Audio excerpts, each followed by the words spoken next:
Hello and welcome to our ERG Prospective Students Admissions stream. I'm David Anthoff. I'm the chair of the Admissions Committee and a professor here in the Energy and Resources group.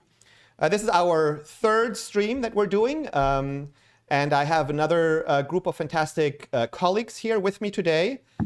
Before I introduce them, I just want to advertise our fourth and final stream that we're going to do, and that will be on November 5th at a different time than the previous stream. So that will be at 9:30 in the morning, and that will be with Yujin Chung, Andy Jones, and then for a change, I will be a guest myself, and we'll actually talk about my research as well. So I will not just play the role of host in that stream. Welcome, everyone. It's fantastic to see so many of you here. The format of this stream will be like we did it last week. So I have three guests. I have a couple of questions prepared for them. But I really encourage you to also ask questions in the chat while we stream this on YouTube. And I will filter them and select them and then relay them to our guests here. And I think with that, let me introduce our guests that we have today. We have Professors Lara Kueppers, Isha Ray, and Duncan Callaway. Hi, Lara. Hi, great to be here. Hi, Duncan. Hi, David. Thanks for hosting this. And hi, Isha. Hello, happy to be here with all of you. Okay, so this is fantastic to see you all here. And I'll just jump right into the first question that I have for you, and that is, can you talk a little bit about the kind of research that you and the students that you work with in your lab groups do? And I think we'll start with Lara. Sure. So the research in my group is largely focused on the ecological responses and feedbacks to climate change. We're primarily working in forest ecosystems in the Western US, but also in the tropics. And I'm really interested in how the plant communities that make up ecosystems are being forced to really reorganize as the climate changes, and as there are changes to the frequency and intensity of landscape disturbances like hurricanes and wildfires. So that's sort of the core of my research and my research group. Okay, great, fantastic. Then I think we can directly move on to Duncan. Do you want to say a couple of things about what research you do? Sure, I'd be happy to. So I work on energy engineering and analysis problems with my students and postdocs. On the engineering side, I often like to describe this as problem-oriented, innovation-driven work, where we're identifying problems to future electric power system in particular, with large decarbonization goals. We identify challenges that we see on the horizon and then try to seek solutions to some of those challenges. For example, one of the problems that we're working on now is how do we even begin to simulate very, very large scale electric power systems with tremendous amounts of solar, wind, and battery storage. On the analysis side of things, we focus on what I call question-driven work rather than innovation-driven work, where we're asking questions about today's energy systems as well as energy systems of the future. So an example of a project there that we've recently published is work where we're trying to understand what is the capacity for the electric power system to accommodate more distributed energy resources as well as more electrified loads. So we use very heavy data-driven analysis work to understand both the capacity of the system as well as are there winners and losers. Are certain people going to have more access to the infrastructure as it exists today? And if we're going to produce more access in the future, what kinds of expenditures are going to be required to do that? Great, thank you, Duncan. And then I'll just turn to Isha, not last but not least, certainly. Isha, do you want to talk about what research you're doing with in your lab? Yes, happy to do so. So as you know, we're a very interdisciplinary group, and I come from the more social science side of the interdisciplinary equation.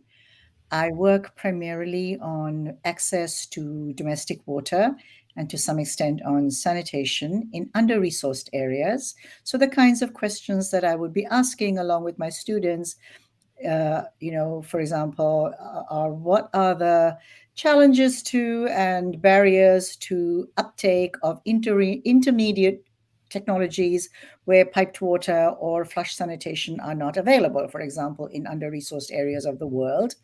Or, for example, what are the challenges and barriers to affordability of new water and sanitation technologies or access to water and sanitation through, the pipe municipal system in different households that are occupying different economic strata. So these are sort of the socioeconomic types of approaches that I take with my students to water and sanitation. And we've worked pretty much around the world, the Philippines, rural Tanzania, rural China, urban India, the Central Valley of California, to give a few examples. Okay, great.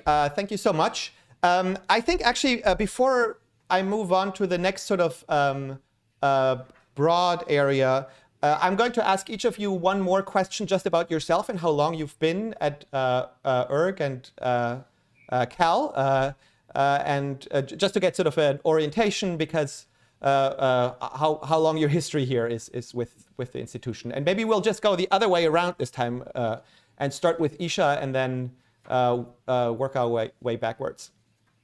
I'm in year 20 at ERG, David. Great.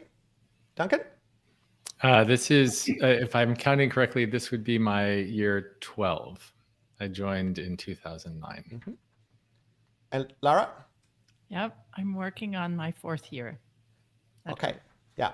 So we have today we have a group that has been around for a while here in our group. So let me just try and see. So we have not gotten any questions so far. For those of you who are watching live, please do ask us questions. This is your chance to ask faculty directly, especially if these are areas that you're interested in working on, to ask us. And you can just ask us here on the YouTube chat, and I will then field these questions for our guests today.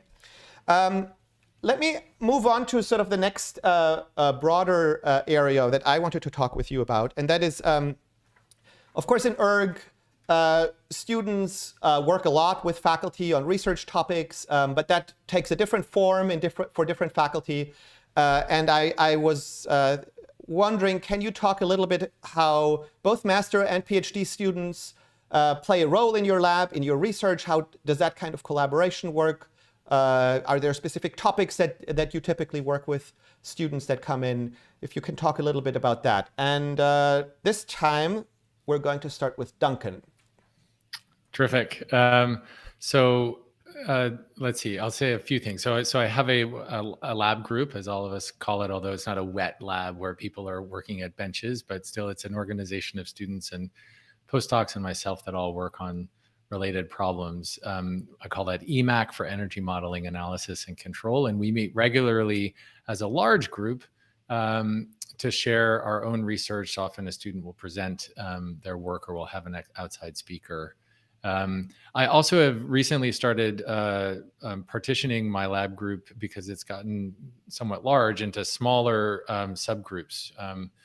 We call affinity groups, and these are groups of 4 to 5 students that meet regularly to actually scope out new projects and to support one another in their own research projects. And those are often quite interdisciplinary as well. In terms of how students engage in my projects, sometimes I have a funded research project where I need a graduate student researcher. I have an opportunity for a graduate researcher to work on a project, and so that would be a funded opportunity. Often with master students, sometimes there are funding opportunities, but then also I'm quite involved in working with students on their master's projects. And sometimes that happens through my lab group, and sometimes it's sort of outside of the confines of the lab group. One thing that I will say is that I do my very best to be as available as possible. And so I have office hours that are specifically for students to book whenever they want a slot with me to talk about their research. And so I try to distribute those as much as I can across the week so that people can join when they have availability. Great. Yeah, and I think this is sort of an interesting aspect that, in ERG, that what you just mentioned, that even if you're not working as a research assistant for a faculty, there are still actually opportunities to work and be in quite close contact with us via master projects and things like that, just because our program is so small, that can still work. And I'll just pick up on that just for a Yes. moment to build on what you said. I was mentioning this to a student earlier today, that I wouldn't quite say that we expect our students to be crossing and bridging with other faculty, but it's quite common, let's say. And I have PhD students, for example, that are working on projects with other faculty that I have no idea about. So I would consider myself still to be their primary advisor, but they're working on projects with others. There are other situations where I'm collaborating with faculty. Isha and I have collaborated together with students before. I work with Andy Jones right now with a number of different students. Lara and I are looking for ways to collaborate on wildfire projects together. So, and that's often very student driven. Yeah, great. All right. Lara, do you want to talk a little bit about how students participate in your research? Sure. It's not too different from what Duncan just described. So I have a lab group as well. And my lab group actually bridges between campus and Lawrence Berkeley National Lab, or Berkeley Lab, where I have an appointment as well. So I have a couple of postdocs and a research scientist that I supervise there. And we all get together weekly for our group meetings. I don't have a fancy lab group name, however. In terms of getting involved in research, I always have a ton of project ideas. Some of them are grant funded and need to be done, and others are just gaps that are waiting for the right person to come along. If students are interested in working with me, just letting me know is a good first step. And then we can talk, to determine if I have a project already in mind that's a good fit. So for example, right now we're trying to improve our ability to predict how changes in climate and wildfire will alter landscapes in California, particularly in the Sierra Nevada mountains. And so students have been working with me on synthesizing past research and data that we can use to essentially inform and constrain the models that we're developing. But we're also, in doing that, identifying gaps where we need to collect new observations. And so for a project in Colorado, for example, a PhD student really spent the summer in the Rocky Mountains censusing trees, which is data that we need to detect changes in forest structure as climate pressures increase. So we sort of do a lot of this iteration between our model development and data collection, and there are always sort of projects to do in that cycle. PhD students, on the other hand, often come in with some idea of a topic that they want to work on.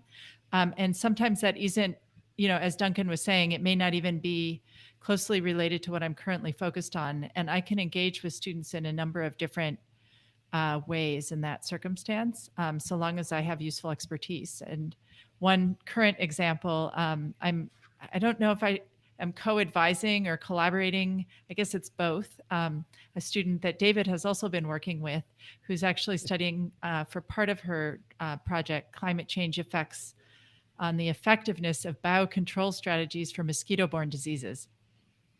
And so because this requires expertise in climate and in modeling populations of organisms, I've been able to help her advance her work. And it's really stretched my understanding in a new direction. Yeah, that's actually a really fantastic example, because I think so. I'm not a disease modeler at all, but the student has, I think, both pulled Lara and myself into a new direction, and she has additional faculty advising from other departments. But that is sort of really sort of the dream outcome in ERG, right? That students pull us into new directions as well.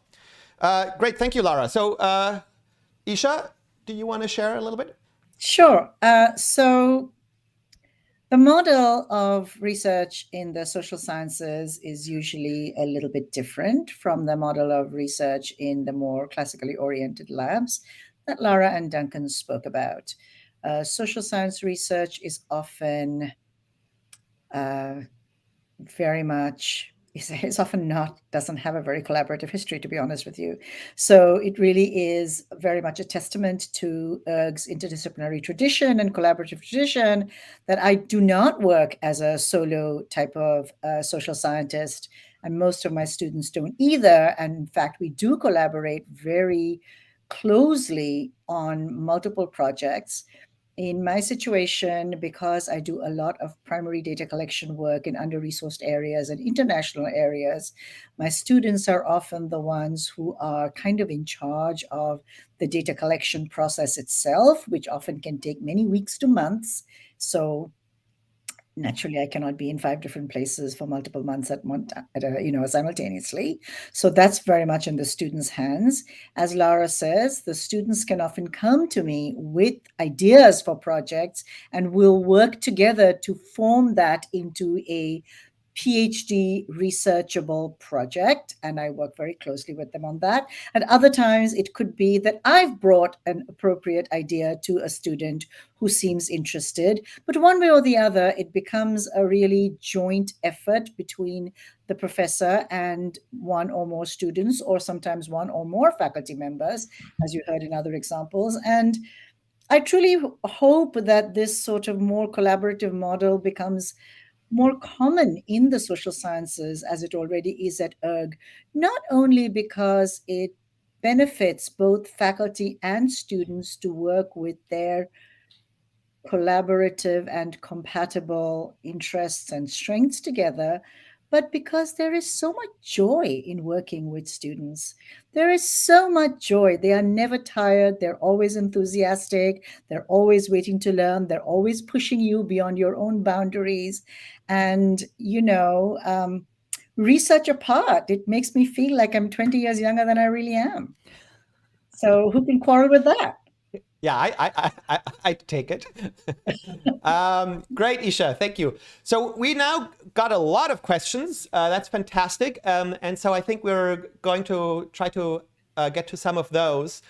They are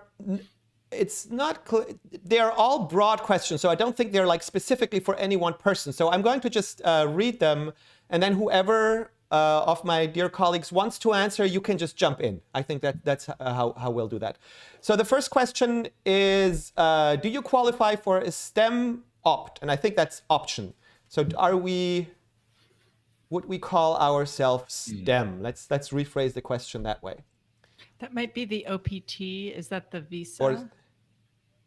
Oh, that could be. That is a specific question about visa.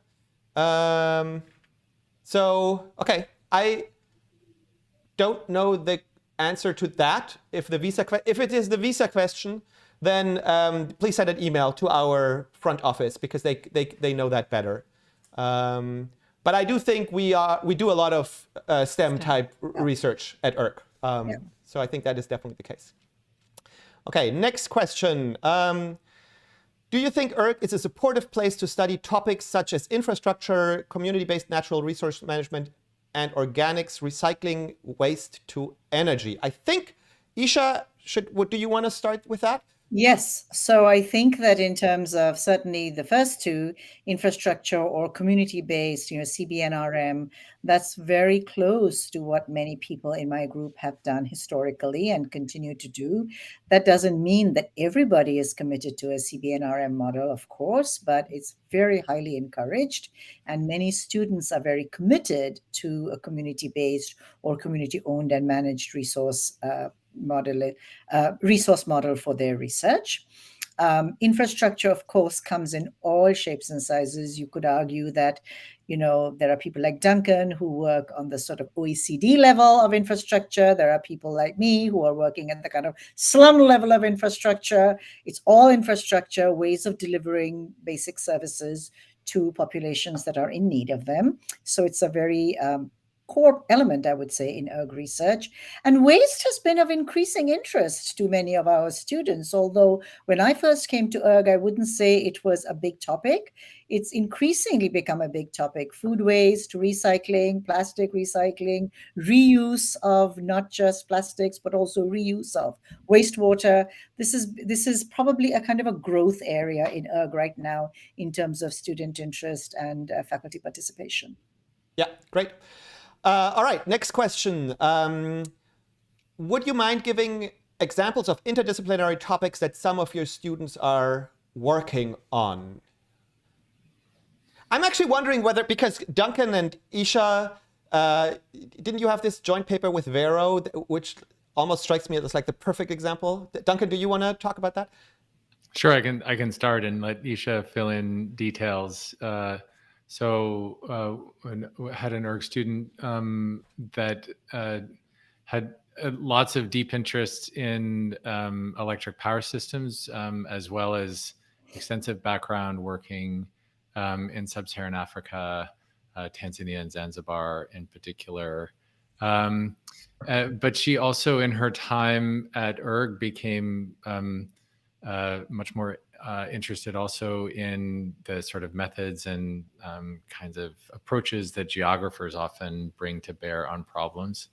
And so we wound up Vero was quite deliberate in making this project happen, and Isha and I very willingly followed her along on a project to understand how electric power quality and reliability, and a new topic which had been relatively unstudied before, which is voltage fluctuations and magnitudes in two towns in Zanzibar, how those measures sort of influence quality of life and decisions that people make for the kinds of infrastructure that they then bring into their own homes. So this was an extremely collaborative project between not only Isha and myself, but also an economist, Catherine Wolfram was involved, and involved extensive interactions with the electric utility on the island, but also Vero spending a significant amount of her PhD time in the field doing surveys and interviews of the people living in these communities. Isha, you can pick up here and fill in details. No, I think you did a great job, Duncan. The only thing I would add to it is those field interviews and surveys were really concerned with what was the lived experience of these householders who were living with these voltage fluctuations. How did they run their fridges? What did they do when their power ran out? What did they do during brownouts? Not just what the capacity of the system and reliability of the system looked like, but how people had to then organize their days and nights around these fluctuations. And that's really the two of them together, both understanding the system and then the human dimensions of the way the system worked, is what made the work as richly interdisciplinary as it was. Yeah, and I sort of followed this from the outside, but I thought that was sort of a great example how a student actually pulled together faculty from, not just ERG, but actually another, Catherine the economist is a faculty in the business school. So that's just, that's sort of like the ideal interdisciplinary type of work. We're getting a lot of questions now, so I think I think in the interest of time, maybe we can go through some of them a little bit quicker, because I think it's best if we get to as many of those as we can. So my next one would be, how would students go about working with faculty outside of ERG? Who wants to take this one? I can jump in. Yeah, great. Well, usually students make their first contact with faculty outside of ERG by taking a class from a faculty member in another department. This is, all ERG students take classes outside of ERG. We don't offer all of the classes that students are interested in or indeed need to graduate. And so that's often the first contact. And then students may get really excited by the material in the class or learn more about the professor through taking that course, and then can make contact with those folks, outside of the classroom and office hours, or by arranging a meeting, and so forth. And another avenue is through an introduction that an ERG professor may make.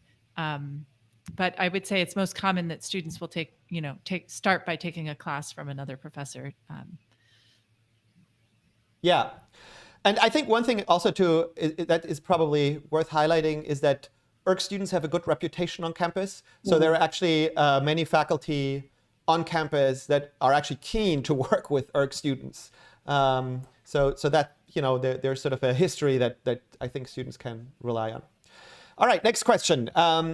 Is collaboration with community groups or nonprofits common at ERG? I can take that. Great. Yeah, I won't say that it's the only model of work by any means, but especially those students who are interested in community-based natural resources or the community-owned and managed resource research model have definitely collaborated with nonprofits as well as other community-based groups. In my own lab group, we've collaborated with the Community Water Center quite extensively. It's a water justice and water access organization based out of the Central Valley.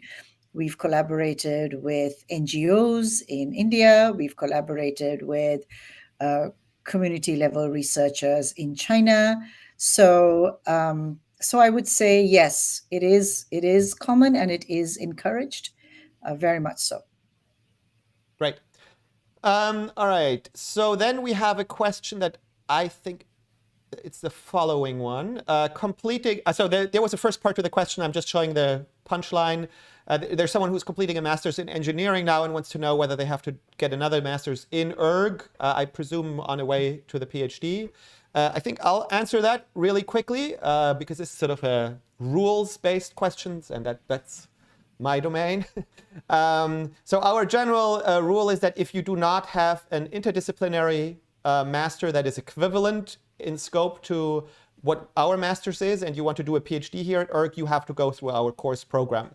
So I think if this is sort of a traditional engineering master degree, then we would ask you to take courses in the interdisciplinary breadth of topics that happen here at ERG. So I'll do that really quickly. All right, so I think what I'm going to do, I also want to get to some of my other questions. I'm going to pause on the chat questions. I'm going to ask one of my questions, and then I'll return to our chat. And so my next question for faculty is, can you just tell our audience what excites you most about ERG? And I think let's start with Lara. Well, as you've probably figured out already, that the students are a really central part of the excitement at ERG. I would say the drive and commitment and curiosity of the students is really probably the thing that most excites me. Although I will say it's also very stimulating to be around people who are working on such diverse topics and diverse societal and environmental challenges. So I really like my colleagues too. Thank you, Lara. All right, Duncan, do you want to go next? Sure. So I concur with Lara, so I'll get to choose another thing that most excites me about ERG, although my first answer was hers.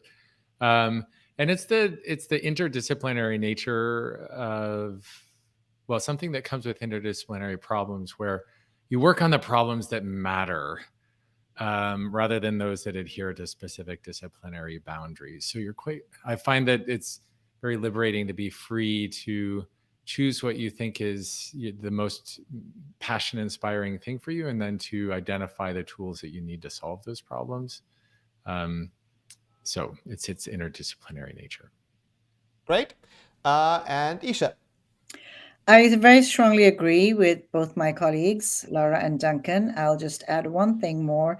It's that interdisciplinary and liberating nature that causes both ERG faculty and ERG students, I think, to have the courage and comfort of seeking something out.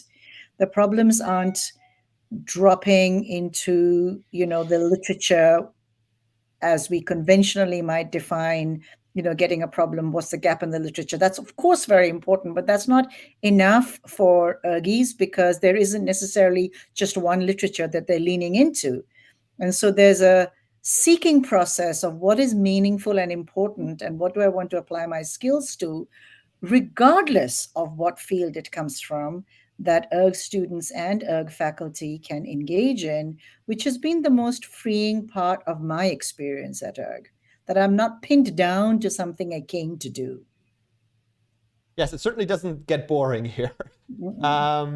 Okay, great. So I think with that, let's get back to our chat questions. I have one that is a 3-part question, so this will take a while to read. Hi, everyone. I'm interested in pursuing a PhD that adopts a socio-technical approach to the management of water resources in low to middle income populations. My research interest draws on hydrology, public policy, and data science. I would love to know if Dr. Ray is taking on new students on her team.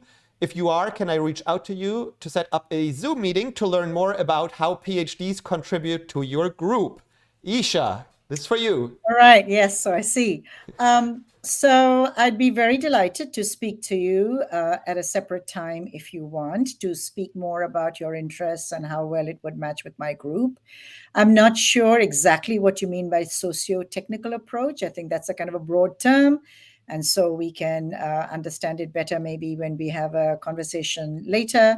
But almost everyone in Water Group approaches their water problems and sanitation problems or land problems, depending on what they work on, through a socio-technical lens, actually. By some definition or other, there's a social dimension to the problems, and there's a deep understanding of the energy systems or the water systems that are necessary to deliver the services that are needed. So I think that socio-technical, in a broad sense, describes the approach of most Water Group Plus members really very well.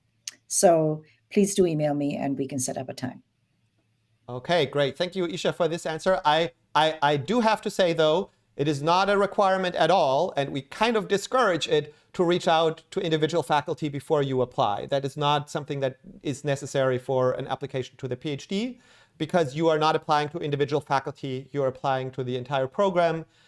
And the reality is also that we cannot talk with everyone who wants to apply individually beforehand. So if Isha wants to do that, that's fantastic. But I just want to, I'd love to talk with everyone beforehand, but I think for some of us, that's unfortunately not practical. No, thanks, David. I hope that is not off-putting to anyone, but it's sort of the numbers are somewhat against us on that question in particular. All right, so let me bring up the next question. Will it end up that students do fieldwork research in the summers related to their thesis or lab faculty? Who wants to? Lara, is that a good question for you? Sure, I can speak to that. I think most students do continue. Well, maybe I should separate the answer between master's and PhD students, because master's students really only have one summer in between. Whereas PhD students would have, multiple summers. And I would say that PhD students do typically do work related to their research program during the summer. And if their research project includes a field component, whether it's on the social science side or on the natural science or other technical area, then summer is a great time because you're not bounded by, meetings and classes and things that happen during the academic year. And so students who work with me, if they're doing a field project, will use that time in the summer to do field work.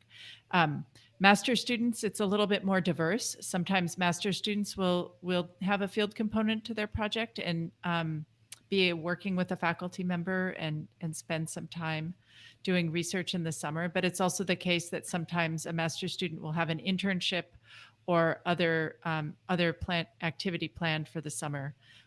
It can certainly be very helpful to the progress of their master's project to use some time during the summer in that direction, though. But it's not required. Yep, great, thank you. All right, next question. How soon do students have to clarify their research? First semester, in the application, how specific should the research proposal be?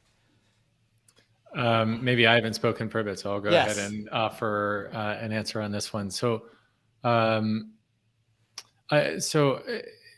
see. I think it depends again a little bit on whether we're talking about master's applicants or PhD applicants.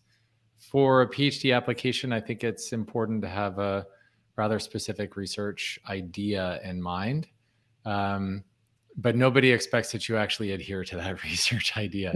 That is, once you arrive, you often wind up realizing, oh, there's 10 other fascinating things that I'd like to explore. And so that's quite common for people to sort of shift around at least a little bit once they arrive. But for the PhD applications, we do encourage specificity in the research proposal so that we can understand your thinking about how you're interested in approaching research problems. For master's applicants, it's less important to have a very, very precise research proposal, although it is quite important to make it very clear to the committee what your interests are, what you view the skills are that you have, but that more importantly, that you would like to pick up once you're at Berkeley.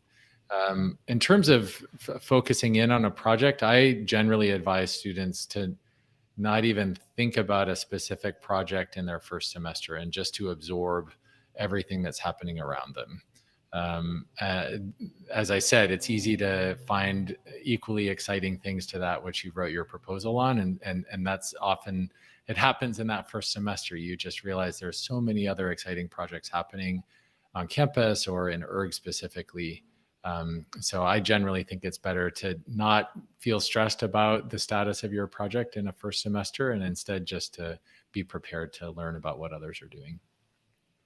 Yeah, I just really want to second that. I think one of the luxuries in ERG is that you have some space and time to find your, to explore things. And it's not, there are other PhD programs where you come in and from day one on, you write the first chapter of your dissertation. And I think ERG gives people space to explore things. So I think that's, if that's what you want, then I think we're a good place for you. If you want to start right away on the first day, that also works, but we're just very flexible. All right, next question. How much one-on-one time do you spend with students you supervise on a weekly or bi-weekly basis? That's a very specific question. Who wants to go for this one? I can take it. Great. I would say it varies. So I have students that I meet with weekly for half an hour, and I have students that I meet with biweekly for an hour. And it changes really depending on the stage students are at in their research. I also have students that I'm not meeting with regularly at all right now because they are focused on their coursework or some other, they're on cruise control, if you will. They're working on a project and they don't need to check in with me as frequently. So they just let me know when they're ready for a meeting. So I personally try and customize my meetings with students according to where they are in the progression of their studies and what kind of support they need. And some students work better with having a regular structure, and other students work very well just by getting in touch when they need some time. Great. Does anyone else want to chime in on this as well? I'll just echo that's essentially the same as my model. I think most of us are similar to that. Yeah. Okay, great. Next question. Or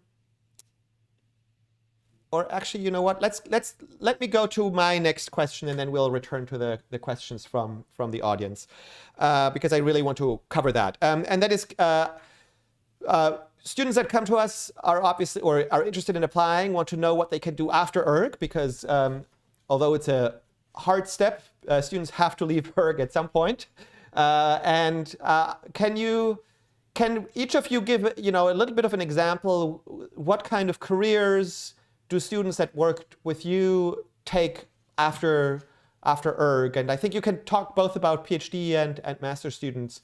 and either give examples or just let people know a little bit about that. And why don't we start with Isha for this one? Okay, thank you, David. So the master students that have worked with me have moved on to very varied careers, sometimes moving on to PhDs elsewhere, at other times moving on to government agencies such as the State Water Resources Control Board or the EPA, and at other times have moved on to, say, local NGOs or civil society organizations in their own towns and states. So this has been kind of maybe the dominant pattern of the master's students that I've had. And the PhD students, about maybe a quarter of them have gone on to academic professions, Temple, Stanford, UMass, Amherst, and also outside of the country if they've returned to their countries of birth. There have been people who have been working as environmental scientists at, for example, the Environmental Protection Agency or NRDC, National Natural Resources Defense Council. And there have been a small number of people who've gone into consulting or the private sector. But of my students in the social sciences, that tends to be a smaller set of people make that choice. More go into research or government. Mm-hmm. Great. Thank you, Isha. Duncan. Sure. Yeah. So I don't know how well I'll partition between the master's and the PhD side, but I advise both, and they both go on to exciting careers. So a number of students, not just of mine, but ERG in general, will work in research at national labs. Lawrence Berkeley National Lab is just up the hill from us, and or a good number of people wind up taking careers there. In my area, the Electricity Markets and Policy Group has a number of ERG students. If you ever look at their website, you'll see. Outside of energy lab research, also a number of my students have also gone on to faculty positions. These are obviously the PhD students in engineering programs as well as environmental science programs. Some of my students do also consulting work. I have students that are now working at the Rocky Mountain Institute, some who are doing their own work. For example, one student has built PG&E's wildfire risk model that they use for making a number of their investments in power shutoff decisions. Some of my students are in technology. So I have, for example, a former student that's working as an algorithms engineer for Nest, the thermostat company that's part of Google. And then I also have students that work for utilities, as you might imagine. So also in the building energy sector. So mostly technology and research focused, and consulting as well. Great. Thank you, Duncan. Lara. Sure. Well, I haven't been at ERG as long as Isha and Duncan, so can't give quite as many examples. But I will mention a prior master's student who did the joint program in public policy, who was advised by me and then also by Isha, is now staff in the office of her state senator. And other master's students who have worked with me have gone on for a PhD either at ERG or elsewhere. One of my former students decided to go to vet school. She was an animal lover, so she's moved on in that direction. I don't have any advisees who've yet graduated with their PhD at ERG. One is getting very close. But students from the prior institution where I was a faculty member are now working in ecosystem management at public agencies, primarily, either after having worked or having completed a master's or more of them PhDs. And then I also have a former student who's now a researcher at an institute of the Chinese Academy of Sciences. So some in research, but also on the sort of public sector side. Great, yeah. And I think one thing that, I think we mentioned this in the previous stream already, that is really great about ERG is that we our PhD students, some of them go into academia and others use their PhD and go out into the world and actually change things. And that is something that we really value and I think is distinct from some other, more disciplinary PhD programs. All right, so I think I want to get back to our chat questions. Let's see what we have here. So I have one question here about funding for master students. I think we covered some of that in previous streams, so I'm going to skip that one. And I will go to this one here. In the advancing era of renewable energy, are there any ongoing studies on the expected expansion of system capacity from, for example, electrification of heating and transportation in the US? I think this is very clear for whom this question is. Duncan. Sure. Yeah. I mean, this is such an important question. Yes, there are ongoing studies in this space, both happening in my group as well as a number of groups across the globe, really. One of the specific questions that we're working on in my group is just, as I mentioned before, to understand the capacity of existing infrastructure, especially distribution infrastructure, the last mile of our electricity system, to accommodate electrification of heating and transportation. We also do some planning studies as well to try to understand what additional new capacity we're going to need, both on the generation and network side, to accommodate this very promising option of decarbonization through electrification. Great, thank you. All right, next question. Hi, I have experience in oil and gas industry and would like to learn about sustainable energies and energy transition. Is this field being covered in ERG? And I think I can say yes, emphatically say yes. We have a couple of those students.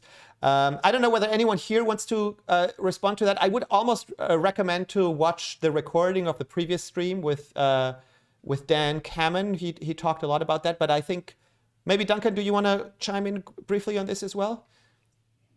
Well, just a strong affirmative on the yes. And I would add also to the energy transition, the word just energy transition. And this is a topic that a number of us here are thinking quite a lot about right now. So there's, yes, plenty of research in this area. Yeah, and I think we in the past have certainly had quite a number of students that worked in the energy, oil and gas industry before they came to ERG and used ERG to pivot away from that towards maybe somewhat more future-proof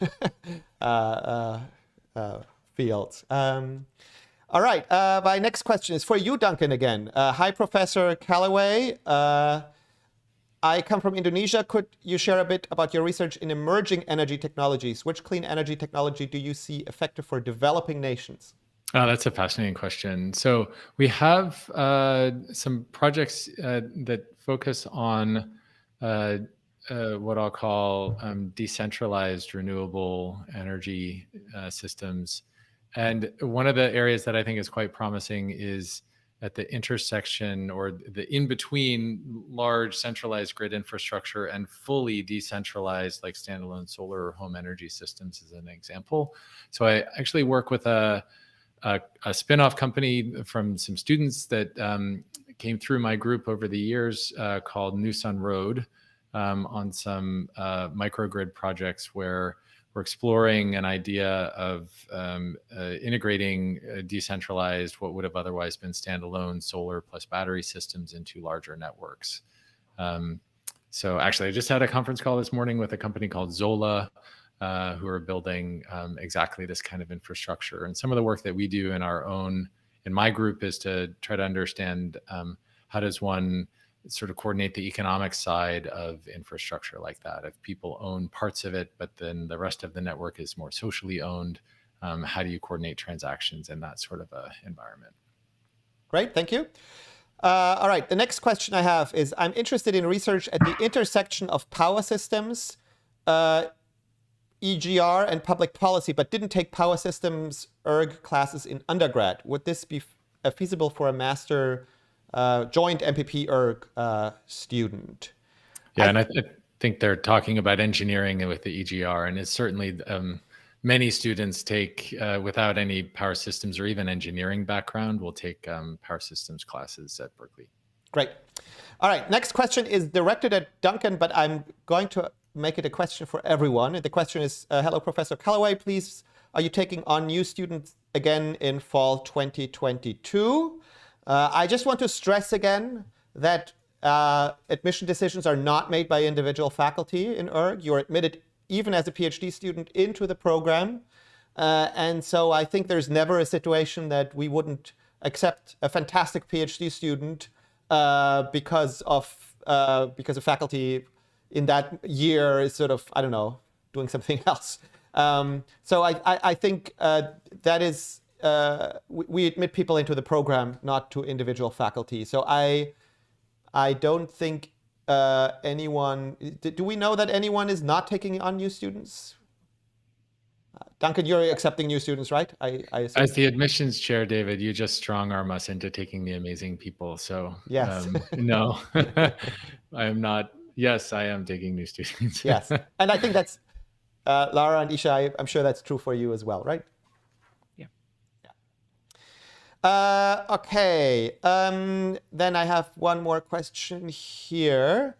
Hi, one of my multiple interests is in economics, computational social science research, specifically related to just transition policy. Is this type of research possible in ERG for a PhD? That might almost be a question for me, but I'm not supposed to talk today. So I would encourage you to come again in 2 weeks. Is it in 2 weeks? On November 5th for our next live stream. And then I will respond properly to questions. But the quick preview is yes. I think that would fit in well at ERG. And I also just want to remind you, especially for PhD students, you really have access to the breadth of faculty just outside of ERG as well. And so even if you want to work on a topic where there is maybe a loose connection to an ERG core faculty, we have many, many students that get a lot of advising from faculty outside of the core ERG faculty, that, you know, the folks that we're parading here in these live streams. We have an affiliate network that is very large, and even faculty that are not part of our affiliate network often advise our students. And then I have one final question that is for Duncan again. And it is, hello, Professor Callaway. Beside the power industry, have you worked on other CO2 intensive industries such as steel or cement industry? I have not. No, that is not for a lack of interest or feeling that that's an important area to work in, but I've not been drawn into that area by a student yet. See, this is fantastic because it's a short answer. Great, thank you. So I want to ask one final question, one round of final questions for everyone, and that is there anything that you want, a final piece of advice that you want to give the prospective students that are watching this stream? And I'll start with Lara. Okay. Well, let's see. I would say that ERG is really a dynamic community. It really seeks to provide this interdisciplinary foundation from which students really kind of pursue some level of in-depth study in a narrower area. And the master's project might be that narrower area for a master's student or the PhD. And I would say that, in the area that I work in, I'm particularly excited to engage with master's students that are interested in ecology and natural resources management under climate change. But I think, as I said earlier, because ERG is this interdisciplinary place, and that students sort of end up pulling faculty in new directions or pulling faculty together, there's a lot of real opportunity to define what ERG could mean to you. Great, that sounds very good. Isha, do you want to go next? Yeah, if I had to offer a piece of advice to prospective ERG students, I would say really think hard and honestly about why you want to enter the interdisciplinary resource space. It's not enough to sort of be dissatisfied with what you were doing before, like, okay, I don't think engineering has all the answers, or, I don't want to be in physics anymore. I mean, that's fine as a first step. No discipline has all the answers. That's why ERG exists, actually. But think a little bit about why you want to be in the interdisciplinary resource space. What does it mean to you? What kind of questions are you fascinated by that you think that your current discipline or any one discipline are not enough for? And then try to express that desire and that insight in, your application materials, because we are really looking for people who want to be at ERG. We're not looking for escapees from their previous disciplines. We're looking for people who want to be at ERG and are part of the ERG project, both embrace it and help redefine it. And as an ERG student, you will have the chance to redefine ERG and make it push a little bit towards where you want to go, because we're a small, flexible, and, as Lara said, dynamic group, willing to be shaped and reshaped as the need arises. Great, fantastic. Duncan, let's see whether there's anything left for you to come up with.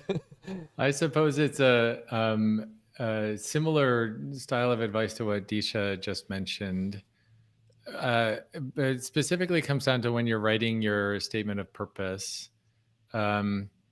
We read these very carefully. So it's not like we just look at people's GPAs and letters of recommendations and then decide. The statement of purpose and the personal history statement are extremely important.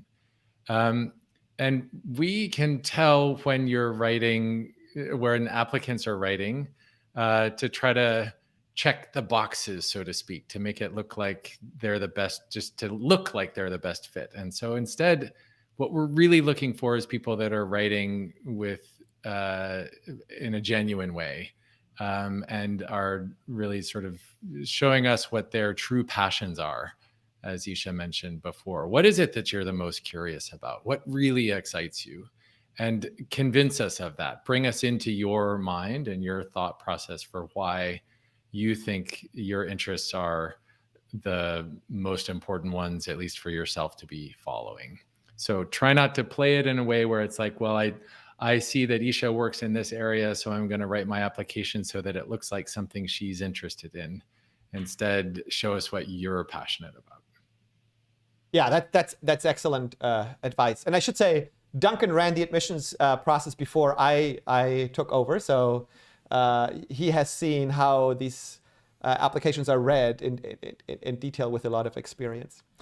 So while there is one more question in the chat, it is very specific, and I kind of feel we are at the point where we got very nice, broad, general advice, and I think I want to end this stream at this point and not go sort of into the nitty-gritty details of an optimization question, which is, I love optimization, but I think for wrapping up this stream, I think we'll probably stop there. I do want to say it's an excellent question, so the person who asked that, good question, but I think we're going to skip that for now. I just want to thank all three of you. Thank you, Lara, Duncan, and Isha. I hope this was helpful. I'm sure this was helpful for the people that are thinking about applying to our program. Just a quick reminder that we have one more of these live streams coming up, and that is on November 5th. It is earlier, so it's at 9:30 in the morning Pacific time. It's with Eugen Chung, Andy Jones, and myself, so that I will, for once, not just ask questions and do logistics, but I will talk about my own research. So if you have questions for one of three of us, then please join us for that next live stream. And other than that, do let us know whether these live streams are helpful. Do ask questions. That is very helpful for us. I hope we help you put together an application that is successful. And I hope to see many of you in 2 weeks. And with that, have a good weekend.